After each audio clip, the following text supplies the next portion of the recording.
Hey friends, Greg Sailors here with my friend Chris Hartenstein and the coach Jim Cheney. We're here on Recalibrate, and we're so excited that you're with us. If you're on YouTube or Facebook or joining us on Zoom, hey, please feel like you belong, because that's tonight's subject, men, belonging. And let's be honest, a lot of times we don't feel like we belong. We feel less than or not picked.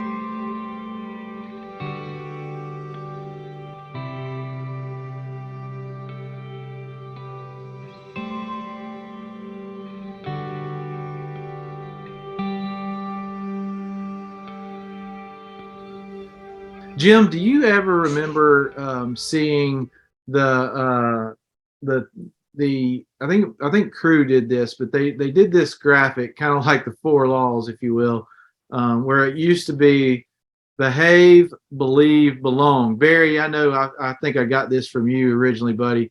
And then if you flip it around, really it's you belong, you believe, and then the behavior comes later. You remember seeing that anywhere, Jim? Shanae? Yeah, I like the flipped around version better. Me too. Yeah. Me too. I mean, it really is the truth. But Jim, why do you think? We're going to talk about some stories to be thinking, Chris and Jim, about feeling like you belong. But tell me, what is in the way of feeling like you belong? What do you think, Jim? Yeah, I'm amazed actually at how strong the draw is to do it on your own, to be alone.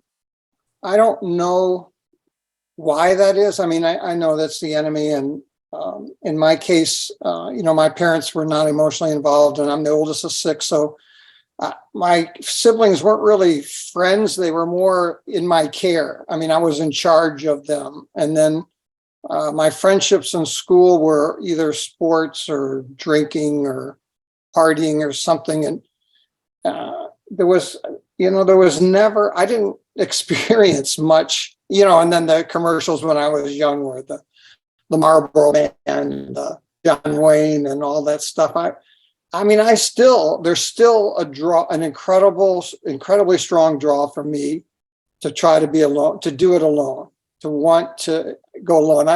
I don't know maybe it's simpler, maybe because, we say that redemptive community is messy. And we all know that that's so true. So maybe in a way it's easier it's going alone. But I guess that's my initial reaction to this, how amazed I am at how strong the draw is, especially for men, maybe older men, I don't know, maybe all of us, to go it alone. Yeah, what do you think, Chris? For me, it would be believing that I actually do have a place at the table. Thinking of failures or struggles or broken relationships, just a sense that I don't belong anywhere because of, betrayal in my story or struggle in my story. And then believing that the Father has a place at the table that I don't have to earn. And so I think a lot of times it's that I have to earn my belonging, earn my place at the table, earn my seat, in the room with the guys. And so if I, in my mind, don't feel that I measure up to a certain degree, then I just automatically assume I don't belong. And so I would say, like in a word, it'd be performing. So I've done enough to belong now and to be included, to be a part of something, versus it being bestowed on me. It's so conditional that way, isn't it? It's very heavy. Yeah. It's very heavy. Yeah. Yeah. Not life-giving. I'm definitely in with that. I mean, I think when some of the issues about not feeling like you belong, I mean, the enemy, I think, is a big part of that, because he wants to isolate us. He wants to get us alone. If he gets us alone, then he can pick us off, or he'll get us bound up in some kind of addiction or sin or whatever, and we move in that place of being overwhelmed too. And I think sometimes when we're overwhelmed, we just move towards isolation and loneliness. And I think that, as we like to say at the weekends, right, one of the things that we want to hear is, do you like what you see? Do you love me? Do you like what you see? And if we believe from an identity standpoint that we don't, people aren't going to like what they see, or they're not going to have a positive experience when they're with us, then we just stay in that place of loneliness and isolation rather than moving toward a season and a truth that we do belong. And I think the busyness of life robs us too. We just I can think of leading small groups for lots of years, guys that they're just too busy. You can offer it in the morning, oh, I'll be there, or you can offer it at night, I'll be there. Well, they don't show up because of just, I get it, they're building families and lives, but people do what they want to do, right? And you get punched in the mouth and in the gut, and then you're like, it's too hard. And guys they don't do it. They linger, in their loneliness. And relationships take time, right? I mean, we're in the fast food society. We don't wait for anything. And relationships are slow developing, and trust takes a lot of time. Yeah, and I think too, the wounds of life, right, Jim? There's some guys on here, I'm looking at some of your faces, and I know your stories. That you felt unwanted, that you felt rejected, that you felt not lovable, and that you were told that and beat into submission, if you will, with that. And I'm so sorry. That is not what God wanted. It's not what he desired. Think about Isaiah 53:3, right? We despised him and rejected him. He endured suffering and pain. These are the in Isaiah. This is not even the New Testament yet, but no one would even look at him, right? Jesus understood what was coming. He was not wanted. He was rejected. He understands our suffering. Yeah, but think about, I love the Zephaniah. I can't quote it. I don't have that one in front of me, but God singing over us, he delights in us. He wants us.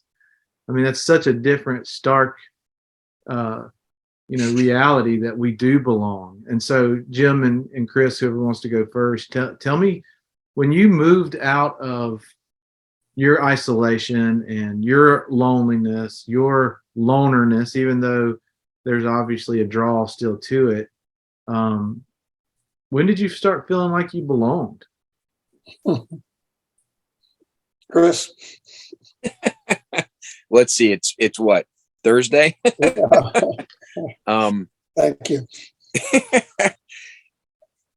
Greg, for me, and this is part of what we share a lot in New Frontier, which is because I'm passionate, because it's been life-changing for me. But, a lot of times we go to belonging for identity. We go to belonging to be defined. And as 15 years ago, as God began to move things from my head to my heart, the biggest thing he pressed into was my identity. Like, who do I believe that I am? Who do I believe? When Chris Hartenstein gets up every day, am I a dad? Am I a husband? Am I a business owner? Am I a ministry leader? Am I, what am I? And the more that I live out of a place of sonship, the more that I wake up every day and press into, like, I am a beloved son. From that identity, I can believe that I have a place at the table. From that identity, I believe that I belong. Okay. And instead of going to my work or my friends or my performance or my wife or my kids to know that, hey, I belong in this family, or I belong in this marriage, or I belong in this business, I go into those things, not every day. Like I just said, it's Thursday. So, but the heart of it is that when I come from a place of an identity of truly who I am, and I have that sense of belonging, that sense of being home with my heavenly dad, I can go out into the world and I'm not looking for belonging the same way. You and I can be together, and I can be in an environment that you guys are leading, Zoweh's leading, and I can feel at home. I can feel like I belong, not because you have made me belong, or Jim has, or Michael has, but because I do belong as a beloved son, right? And this is a place I can be. And so that's been a game changer for me. That is, from identity flows my place of belonging. And the more that I embrace my identity, the more I have a peace about where I belong, the less I question, do I belong? And there's always days, like especially failure, when I fail, that I question that I deserve to belong. But then, like you said a minute ago, like our Father is speaking when we're listening. Hey, that's not true of you, son. That's not who you are. That's not how I see you. And so that's been huge for me, Greg. That receiving, living from, believing in my identity as a beloved son has allowed me that sense of peace and belonging, that sense of I'm home, right? I'm in my car driving home. I'm home. Yeah. I'm not earning it. It's been bestowed by a good father on a son. He gave everything to bring me home. And so that's been key, like part of my identity statement. I read it every morning to remind myself. Then I forget it about 45 minutes later, but then I read it again. But that's been the big thing for me. Yeah, well, I couldn't agree more with what Greg and what Chris, you just said. I think it all changed. It all changes when we realize who God really is and who we really are. I didn't surrender my life to Christ till I was almost 50 years old. And all of those years, I believed he was way up in the clouds and very distant, and it was not relational at all. The God that I knew those first 50 years was judgmental and distant and unengaged. So that's pretty critical. And the role that I had was, if it's going to be, it's up to me kind of a role. And yeah, so as Chris said, your identity and knowing who God is, that changes it. And that's why I think that's why we stress so much at our conferences, hearing from God, because when you hear God's voice personally, intimately for the first time, you realize that he wants to know me. He wants a relationship with me, a personal, loving, intimate relationship with me personally. I mean, come on. How can that be? Isn't that cool? That is really good news, yeah. Jim. So scripture here, 1 John 3:1. You guys, I'm sure, know this. See how great a love the Father has bestowed on us, that we would be called children of God. And such we are. For this reason, the world does not know us, because it did not know him. Beloved, now we are children of God, and it has not appeared as yet what we will be. And I love that. I love that line, what we will be, because we won't have Thursdays anymore, Chris. We know that when he appears, we will be like him, because we will see him just as he is. And that's really good news, I think. Amen. Yeah. Let's tell a story, something tangible. Maybe it was a kid story, a time in your life where you went from not feeling like you belong to where you belong now. I'd love to hear a story from either one of you. And it can be something from somebody pulling out a chair saying, hey, sit right here with me, to, something more recent. But I'd love to hear a story. Which one of you guys want to go first? Yeah, I told the story recently, so I apologize if you heard it. But one of the things that made a huge impact for me is my Zoweh band of brothers. I met Michael early, and we've been walking together now for almost 20 years. And it's not always easy. there was a time when Tom Benner was over at my house because he was doing some stone work for me. And my wife and I were giving him some instruction. And after that meeting, he called me and said, Jim, Michael and I would like to speak to you. Could you come in the office tomorrow? This was years ago. I wasn't working at Zoweh. And I thought to myself, oh boy, here my two friends want to talk to me. And they wanted to talk to me about how I treated Ginny, how I kind of cut her off a few times. You know, I'm thinking, this is stonework. This is a man's work. This is outside stuff. She has the inside, the outside, the outside. She had some opinions about what the stonework should look like. And I apparently had cut her off. And these good friends of mine, as hard as that meeting was, when I was corrected, when I look back on it and think back on it, the fact that they loved me enough to want to help me to deal with that was life-changing for me. I mean, to know that I have friends that care that much, that's life-changing stuff for me. That was important. Yeah. How about you, Chris?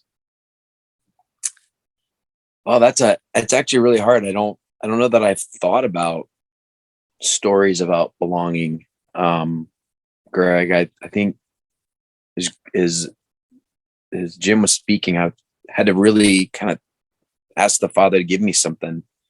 I think over the years, the assaults have been very intense against belonging. And so there's been a lot of betrayal in that. And I think there's been moments like, we were on a back forever ago, it seems like, but we used to do rides on our bicycles through Montana.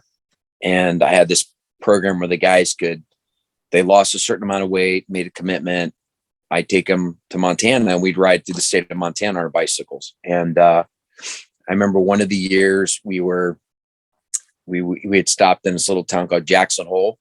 And it literally was like, there was no stoplight. It was so small. And we were staying in this like resort, which was really like a bunch of old barns kind of close enough together that everybody could sleep in them. And the guys and I were inside. It was super cold outside. We had a fire going. We were all talking and just bull crap and hanging out. And I can remember in my heart just feeling like, wow, this is what it's like to be in a group of men where we have a common goal, common heart, common desire, and everybody in here belongs. Like everybody is a part of it. Nobody's higher, nobody's lower. We're just all in the room together. And that was probably one of the first moments where God brought to me and made me aware that, hey, you know, all the striving and all the working and all the pushing that you do, like you're not doing anything. You're just in the room with a bunch of men who love you and you love them, and you belong here. You're supposed to be here. And so that's probably the first, I think, moment where that idea of belonging as a beloved son was like out there. Like I could, wow, that's a moment. So that's probably the first one, I would say. Yeah. That I can remember. And would you guys say that when you felt that was a signature or a benchmark or a smell, something that now you recognize when you're other places with it? Or was it so individual to that occurrence that it was different every time? I think God is built on it. Oh, go ahead, Jim. I'm sorry. Go ahead, brother. No, I just quickly going to say, I mean, it's a little bit of both, Greg. You know, that's the way I feel. Yeah. Okay. Chris? Go, Chris. I think over the years, God's built on it. You know, I think back then, still understanding like, so if we don't ride bikes anymore, will we not belong together anymore? If we don't, you know, if I don't come to West and you don't come to Montana, does that mean there's not a place of belonging there? And I think over the years, God's helped me to understand that even if we're not touching each other, connected to each other every moment of every day, all the time, that there is still belonging, that we are still connected, and there's still intimacy and friendship there. So I think he's helped me to see that it's more than just one moment. It's like it builds, it grows. Like you think about like kingdoms aligning. They don't just align in a moment, they align over time. And as they have more time together, there's greater alignment. I think Jim was kind of saying that with the 20 years that he had spent with you guys at Zoweh, and how that's grown. It probably smells a little sweeter today than it did 20 years ago. And I think God just kind of helps define that more and more. And I think it's like an onion. He kind of peels a layer back and like, oh, that's belonging. And he peels another layer back. Like, oh, that's even better sense of belonging and peace and joy in relationship. Then he peels another layer back. Mm-hmm. Right. Yeah. So I feel like it's like a great revealing. Like he turns the page, like, oh, wow, look at this next page in this book. I thought that was a good chapter before, and this is a better chapter. And so that's kind of how I would say he's helped me to understand it in a deeper way. Yeah. I want to make a contrast here as we're kind of turning the tide toward, friendship a little bit, with the idea that back to, the kickball game, you belong because you were picked. That's a different thing than knowing you belong because I'm a son, like the scripture said, or I'm a beloved friend even. And so I would say that, for those that are listening on YouTube or on this Zoom call or Facebook later, that, your belonging isn't contingent upon somebody else's decision that you belong. You belong because you have, in the good book, we're told that we belong, and you've chosen too, to be with God and he with you. So he is yours and you are his. And just like I started out with, I'm Chris's and he's mine, and I'm Jim's and he's mine. And we really are intertwined like that in a love bond relationship, and friendship with each other. And so I think about, those that might not feel like they belong here, or, in the Zoweh Allies movement, we're trying to change the world through redemptive friendships by loving God and loving others. Not about doing, it's about being. And we're writing about that in Battle Plan, even right now, is, it's about this idea that I can love the guy on my left and love the guy on my right, and he can love me too, and we belong together. But a lot of guys don't feel that way. People that are going to listen to this or see this video are going to say, hey, I don't feel that way, and I've not experienced that. And so how do we help those men, as we're kind of making the transition here from here's the problem, here's the stories of how we felt like we belong and how God's, redeemed that for us. But Chris and Jim, how can we help the people that are like calling, BS on us a little bit now? How can we help them move from that place of whatever age you are, not feeling like you belong, to moving towards a place of belonging? And I know the answer might be belovedness and, knowing your sonship and those types of things. That's true, but let's be as tangible as possible. What's a 1-2 thing they can do? I know this sounds trite, but I think it starts with having one friend. And I know you've all heard the saying, if you want a friend, you have to be a friend. And being a friend takes time. So I would say that step one is prayer. God, bring a friend into my life. And step two is eyes to see and ears to hear, being alert for that friend that is in there. And then step three is the patience and the fortitude to hang into a friendship when it gets a little tough or sticky or messy. Sure. And pretty soon, 6 months, 9 months, a year, you'll have a friend. And then maybe the two of you can find a third friend. I mean, it starts simple. If you're struggling, be a friend to somebody. Yeah, that's good. Chris? I think some of the best friendships have started when I found other guys that wanted to do things for others together. So some of the really cool friendships have come out of like, hey, let's get together and let's help some vets in the area. And some of the connections that happen. So I think finding guys that have some like desire that you have is a very practical thing. I'm shocked at the number of guys that become friends that have just been like, hey, we're going to do fire at our house this weekend. And Saturday night, we're going to have some bourbon and some cigars and we're going to hang out. And I'd really love for you to come. I've been shocked over the years how many guys just want to be invited. I was actually talking to a gentleman the other day who said to me, I've probably been told 100 times that you could come to my house if you want to. And he goes, but you're the first person that actually like invited me.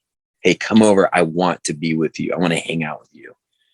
And I think like expressing my desire to have friendship and to want to have belonging, I think that other guys are like, I want that too. Like, let's be honest, that's why we're on the call. We all want that, right? We're created for it.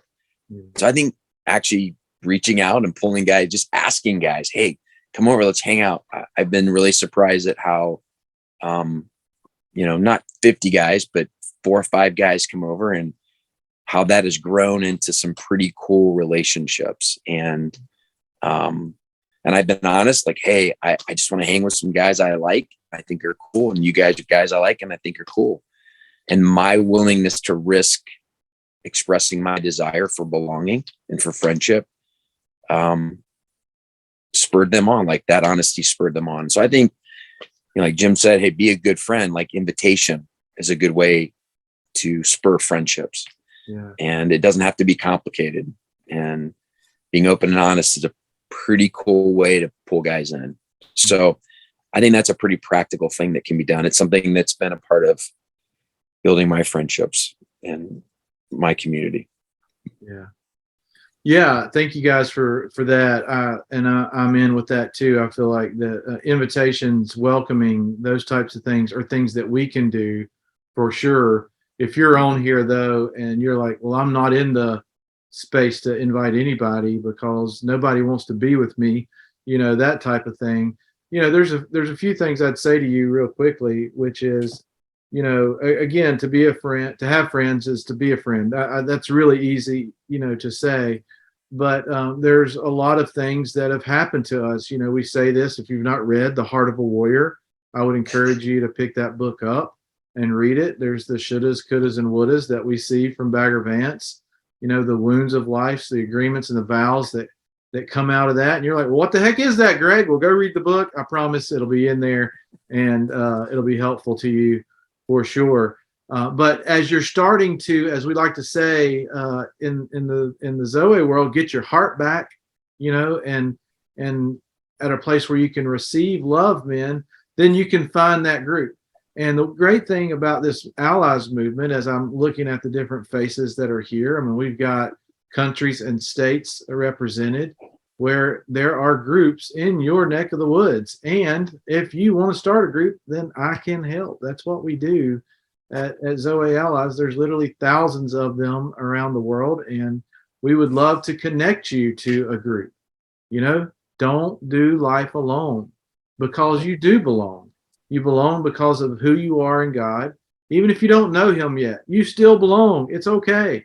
We'll help you find that citizenship thing and get you on the right side of the kingdom, but you belong and you have a place to be loved, certainly here on social media or on these Zoom calls, but physically as well, we can help you find a group. So, hey, Jim, Chris, thank you so much for being with me here on Recalibrate tonight. What a pleasure, man. You got a closing word real quick, and then I'll close us out. Anything you'd love to finish up with? God's a pretty good place to start. Yep. Yeah, I think when we stop and realize, when we stop and receive that we are beloved and that we are relational beings, then we can believe that our dad has good friends and a place of belonging for us. And so, I think belief definitely has a part and to play in our behavior, right? You started with that. So to believe that there are friends for me, that there's a place for me, to trust in that, I think is pretty key. Like you got to believe in it. Maybe you don't have it yet, but to believe in something beyond what you have. I think it spurs on a lot of action in our hearts and our lives.